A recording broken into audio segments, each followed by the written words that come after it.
Assalamualaikum, kami daripada kumpulan 3, kami ingin membentangkan tentang kajian yang kami telah kaji, iaitu faktor yang mempengaruhi keputusan pembelian produk makanan halal di kalangan pelajar Politeknik Sultan Abdul Halim Muazzam Shah Citra Kedah. Saya adalah pembentang pertama yang akan membentangkan bab 1 bagi kumpulan ini.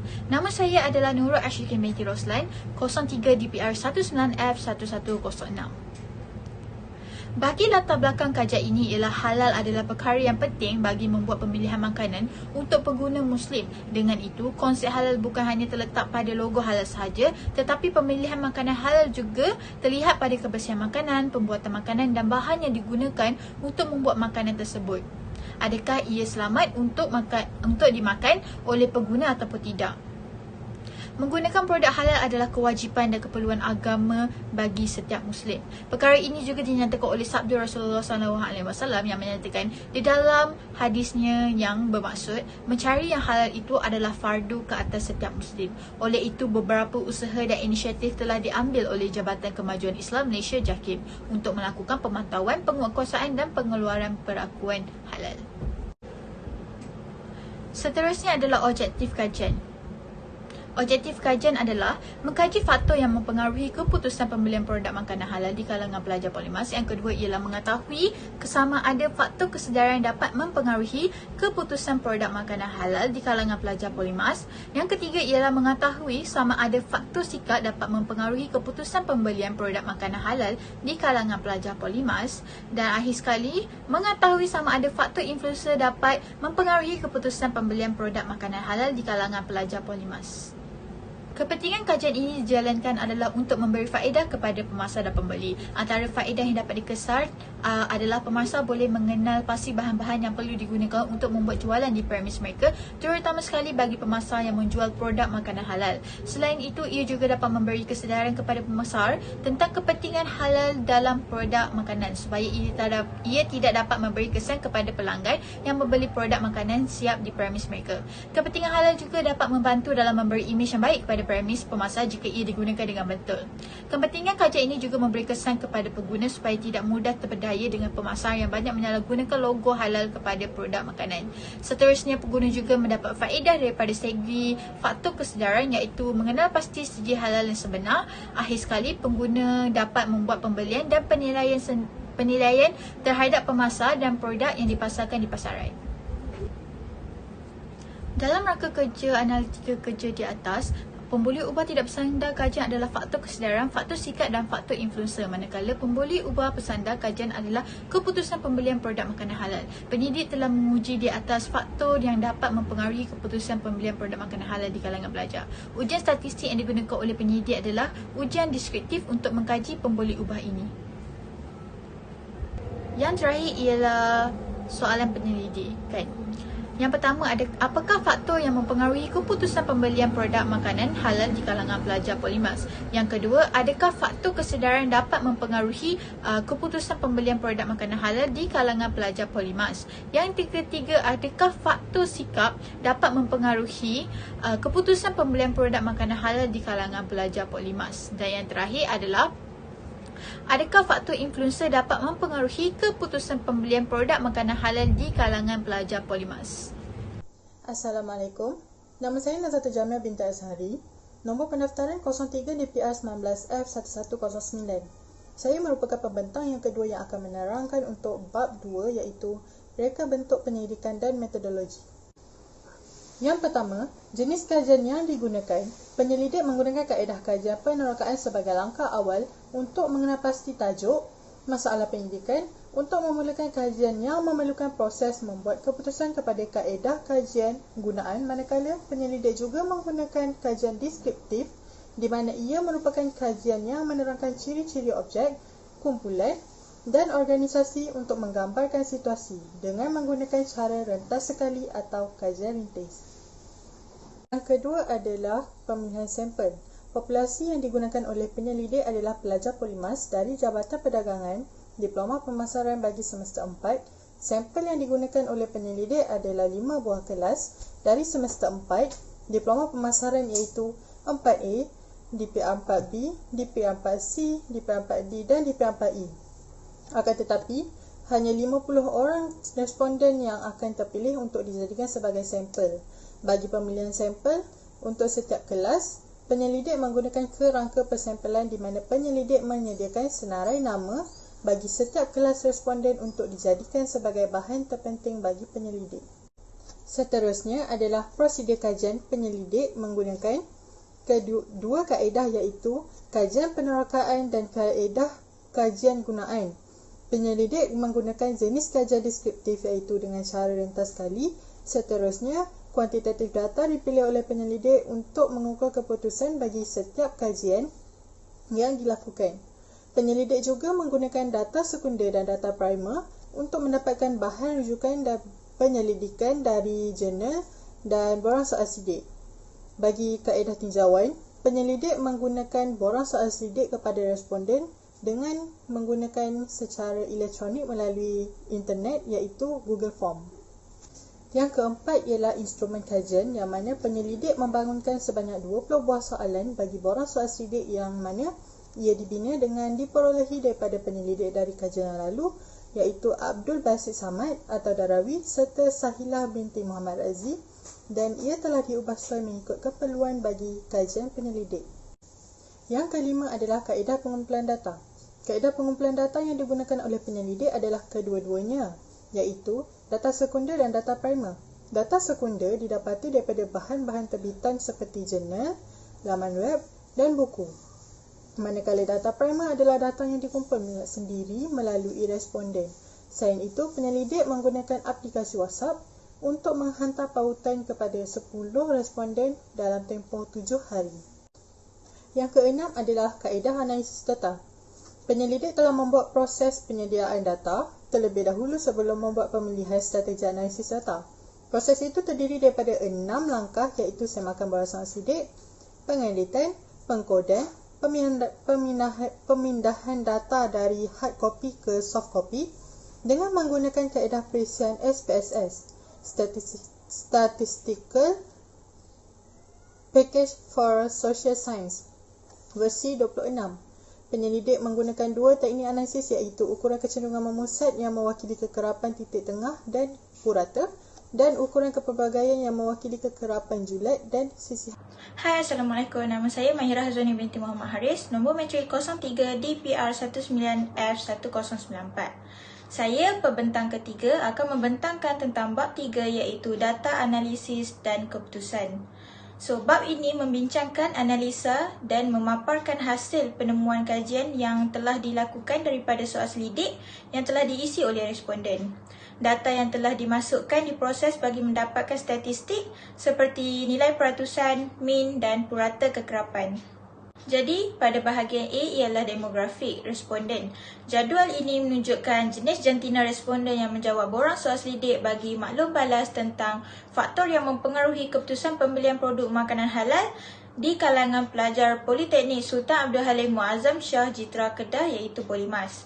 Sebanyak 20 orang lelaki iaitu 40% daripada 30 orang perempuan iaitu 60% yang menjawab borang soal selidik bagi kajian ini. Seterusnya ialah kelas responden. Jadual ini menunjukkan kelas responden yang menjawab borang soal selidik bagi maklum balas tentang faktor yang mempengaruhi keputusan pembelian produk makanan halal di kalangan pelajar Polimas. Terdapat 5 kelas yang telah menjawab borang soal selidik iaitu daripada kelas DPR4A, DPR4B, DPR4C, DPR4D dan DPR4A. Setiap kelas mempunyai 10 orang responden di mana 20% yang menjawab borang soal selidik bagi kajian ini. Seterusnya, jadual 3 menunjukkan bangsa responden yang menjawab borang soal selidik bagi maklum balas tentang faktor yang mempengaruhi keputusan pembelian produk makanan halal di kalangan pelajar Polimas. Sebanyak 48 orang yang berbangsa Melayu iaitu 96% dan sebanyak 1 orang yang berbangsa India dan Cina iaitu 2% yang menjawab borang soal selidik bagi kajian ini. Manakala, jadual seterusnya menunjukkan jenis agama responden yang menjawab borang soal selidik bagi maklum balas tentang faktor yang mempengaruhi keputusan pembelian produk makanan halal di kalangan pelajar Polimas. Sebanyak 48 orang yang beragama Islam iaitu 96% dan sebanyak 1 orang yang beragama Buddha dan Hindu masing-masing ialah 20% yang menjawab borang soal selidik bagi kajian ini. Pada bahagian B pula ialah gelagat dan tabiat responden. Jadual 5 menunjukkan data responden yang mengetahui maksud halal daripada jawapan borang soal selidik bagi maklum balas tentang faktor yang mempengaruhi keputusan pembelian produk makanan halal di kalangan pelajar Polimas. Sebanyak 50 orang responden iaitu 100% yang tahu tentang maksud halal. Manakala pada jadual 6 menunjukkan data responden yang menitik beratkan logo halal daripada jawapan borang soal selidik bagi maklum balas tentang faktor yang mempengaruhi keputusan pembelian produk makanan halal di kalangan pelajar Polimas, di mana sebanyak 50 orang responden iaitu 100% yang menitik beratkan tentang logo halal.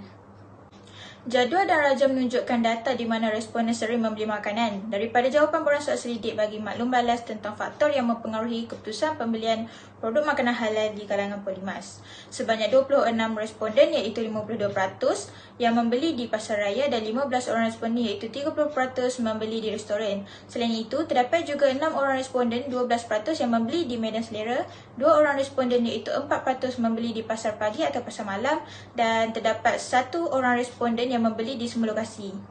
Jadual 8 menunjukkan cara pembelian yang sering digunakan oleh responden daripada jawapan borang soal selidik bagi maklum balas tentang faktor yang mempengaruhi keputusan pembelian produk makanan halal di kalangan pelajar Polimas.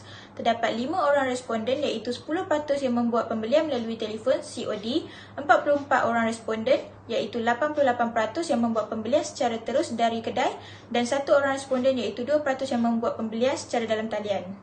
Jadual menunjukkan kekerapan pembelian responden secara dalam talian daripada jawapan borang soal selidik bagi maklum balas tentang faktor yang mempengaruhi keputusan pembelian produk makanan halal di dalam kalangan pelajar Polimas.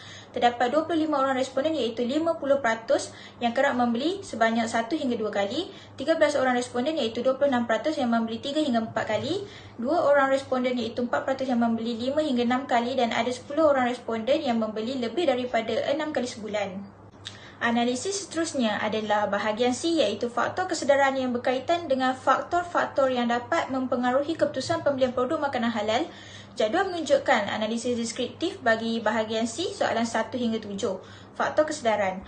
Hasil kajian menunjukkan bahawa nilai min yang diperolehi secara purata ialah 3.643 dengan sisihan piawai 0.6347 yang bermaksud rata-rata keseluruhan responden secara purata setuju bahawa faktor kesedaran yang mempengaruhi keputusan pembelian produk makanan dan data juga tersebar dengan baik berdasarkan nilai sisihan piawai yang diperolehi.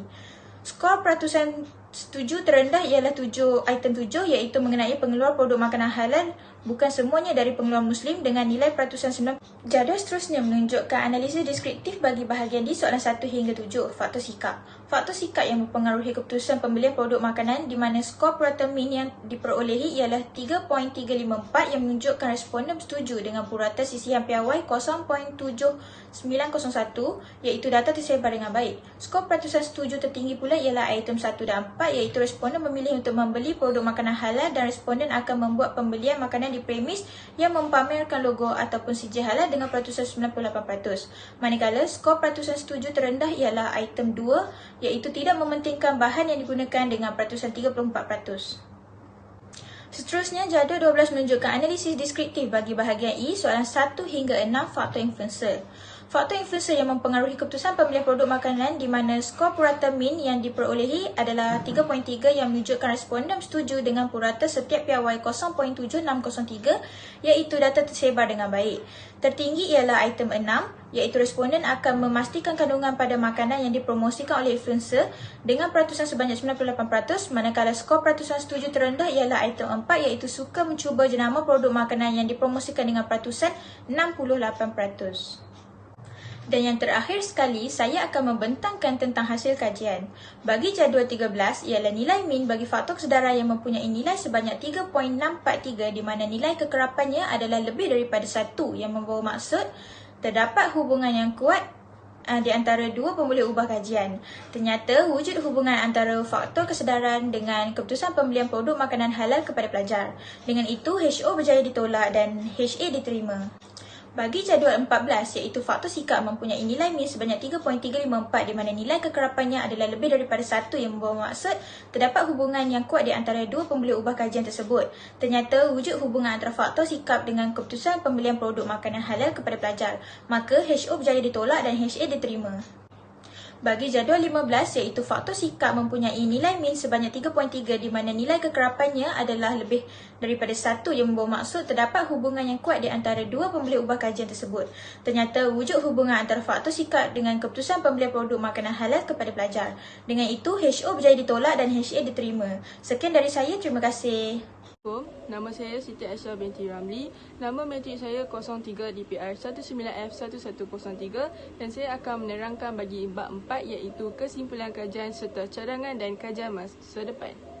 Bagi bahagian kesimpulan, hasil dapatan kajian ini melalui analisis korelasi menunjukkan pemboleh ubah tidak bersandar iaitu faktor kesedaran, faktor sikap dan faktor influencer mempunyai hubungan yang positif dengan pemboleh ubah bersandar iaitu pembelian produk halal. Ini menunjukkan bahawa faktor kesedaran merupakan faktor yang paling mempengaruhi keputusan pembelian produk makanan halal di kalangan pelajar Polymas. Sebanyak 7 item telah dikemukakan melalui borang soal selidik untuk mendapat maklum balas bagi objektif kajian yang pertama iaitu mengetahui faktor kesedaran dapat mempengaruhi keputusan pembelian produk makanan halal di kalangan pelajar Polymas. Hasil dapatan kajian bagi bahagian C mendapati 48 responden iaitu 96% daripada 50 responden bersetuju dengan keseluruhan item yang dibina dalam borang soal sidik. Item-item ini menjelaskan ciri-ciri logo halal JAKIM yang perlu dikenalpasti dengan tepat sebelum membeli makanan. Pada tahun 2003, JAKIM telah memperkenalkan logo halal yang baharu dengan ciri-ciri keselamatan yang tinggi bagi mengelakkan sebarang bentuk penyelewengan, penipuan dan kekeliruan di kalangan pengguna. Ini menjelaskan bahawa masyarakat terutamanya bagi masyarakat Islam mempunyai kesedaran yang tinggi berhubung dengan isu logo halal. Selain itu, sebanyak 7 item juga telah dikemukakan dalam objektif kajian yang kedua iaitu bagi faktor sikap yang dapat mempengaruhi keputusan pembelian produk makanan halal di kalangan pelajar Polymas. Bagi item 2, terdapat 17 orang responden iaitu 34% daripada 50 responden kurang bersetuju bahawa mereka tidak mementingkan bahan yang digunakan dalam penghasilan produk makanan yang dibeli. Ini kerana responden merasakan label logo halal pada makanan sudah dijamin halal dan selamat untuk dimakan. Jadi, mereka sudah tidak perlu melihat kandungan bahan yang terdapat pada produk makanan. Di samping itu, bagi item 1 dan 4 terdapat 49 responden iaitu 98% bersetuju bahawa mereka akan memilih untuk membeli produk makanan halal serta akan membuat pembelian produk makanan di mana-mana premis yang memaparkan logo halal ataupun sijil halal yang sah. Dalam hal ini, terdapat sesetengah premis makanan meletakkan logo halal JAKIM tiruan digunakan dengan meluas semata-mata untuk melariskan produk makanan dan mengaburi mata pengguna yang tidak prihatin. Bukan itu sahaja, responden juga memilih untuk membeli produk makanan halal disebabkan makanan halal merupakan makanan yang bersih serta dapat menjauhi diri dari sumber penyakit kerana produk makanan halal terjaga dari segala kekotoran agar tubuh badan sentiasa sihat. Jadi, makanan halal juga bukan tertumpu kepada masyarakat Islam semata-mata tetapi juga menjadi pilihan bagi orang bukan Islam. Seramai 43 orang responden iaitu 85% daripada 50 responden bersetuju bagi item yang dilampirkan dalam sebanyak 6 item dalam borang soal selidik. Berdasarkan faktor pengaruh influencer dapat mempengaruhi keputusan pembelian produk makanan halal di kalangan pelajar Polymas. Bagi item 4, menunjukkan peratusan setuju sebanyak 68% berbeza dengan item 6 iaitu 98%. Ini menunjukkan bahawa responden suka mencuba jenama produk makanan yang dipromosikan oleh Instafamous atau YouTuber. Perkara tersebut mungkin disebabkan influencer dapat mempengaruhi pengguna kerana memiliki daya tarikan dan pengikut yang ramai di media sosial. Jadi, responden akan mencuba jenama produk makanan yang dipromosikan oleh influencer. Seterusnya, bagi item 6, peratusan setuju adalah sebanyak 98%, iaitu mereka akan memastikan kandungan yang terdapat pada makanan yang dipromosikan oleh influencer adalah halal sebelum mereka membuat pembelian. Kerana walaupun mereka berminat dengan produk makanan yang dipromosikan, namun mereka juga perlu peka tentang kandungan yang terkandung di dalam produk makanan tersebut. Justeru itu adalah diharapkan bahawa hasil daripada kajian yang dijalankan ini dapat memberi manfaat serta faedah kepada semua pihak. Maklumat dan bahan berkaitan produk makanan halal yang terdapat dalam kajian ini juga dapat dijadikan sebagai garis panduan kepada pengguna, terutamanya bagi pelajar Polymas, untuk membuat pemilihan produk makanan yang tepat sebelum membuat pembelian. Ini kerana otak yang cerdas datangnya dari pemakanan yang sihat, iaitu merujuk kepada makanan yang halal. Bagi cadangan kajian dan kajian masa depan, kajian ini hanya membincangkan sebahagian kecil daripada pelajar Politeknik Sultan Abdul Halim Muazzam Shah Citra, Kedah, Polymas, iaitu Jabatan Perdagangan Semester 4, mengenai faktor yang mempengaruhi keputusan pembelian produk makanan halal di kalangan pelajar. Oleh itu, kajian ini diharap akan memberi manfaat kepada kajian masa depan dengan menggunakan sampel yang lebih besar yang melibatkan orang awam. Ini kerana sampel yang lebih besar juga akan menyebabkan hasil dapatan kajian yang diperoleh adalah berbeza. Sebagai contoh, penyelidik akan datang boleh menggunakan sampel berdasarkan kumpulan umur 30 hingga 50 tahun yang sudah berkeluarga kerana mereka lebih terlibat dalam pembelian produk makanan. Seterusnya, penyelidik pada masa akan datang juga dicadangkan untuk mengkaji faktor selain daripada faktor sikap, faktor kesedaran dan faktor influencer yang dapat mempengaruhi keputusan pembelian produk makanan halal, iaitu faktor globalisasi. Hal ini kerana industri produk makanan halal di Malaysia secara global yang melibatkan import dan ekspor makanan telah menunjukkan kadar peningkatan yang ketara. Pasaran produk makanan halal bukan sahaja menarik minat kepada negara majoritinya Muslim, bahkan negara yang majoriti bukan Muslim juga turut berminat terhadap pemasaran produk makanan halal. Jadi, faktor ini boleh dikaji bagi penyelidik masa depan bagi menjamin status kehalalan produk makanan yang diimport. Justeru, penyelidik masa akan datang diharap mengkaji faktor globalisasi kerana dapat membantu pihak JAKIM untuk mendapatkan lebih info tentang produk yang dibawa masuk ke Malaysia benar-benar mengikut spesifikasi halal yang tepat. Kajian ini juga diharap dapat membantu pihak berwajib seperti JAKIM dalam menjana idea-idea baharu, terutamanya dalam mendidik para pelajar dan masyarakat mengenai konsep halal. Bagi pembelian produk makanan, seterusnya, kajian lanjutan perlulah dilakukan pada masa akan datang bagi menambah bahan rujukan dalam bidang pemakanan halal. Oleh itu, melalui cadangan-cadangan yang diberikan oleh penyelidik, ini dapat membantu pelajar supaya dapat membuat keputusan yang bijak dalam pembelian produk makanan halal. Itu saja daripada saya. Terima kasih.